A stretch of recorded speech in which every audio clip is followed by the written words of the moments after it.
Hello everyone, today we are going to learn basic Autodesk Maya tutorial how to rotate 90 degree. So for example, I will create polygon object, and if you want to rotate to 90 degree, you can click on the rotation tool, go to Windows menu, click General Editors, and then click Tool Settings. Will be show for the tool setting dialog box, and in here we have the rotation settings tool.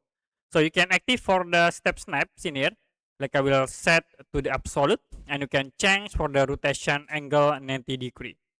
So every time you rotate the object, it will be set increments every 90 degree.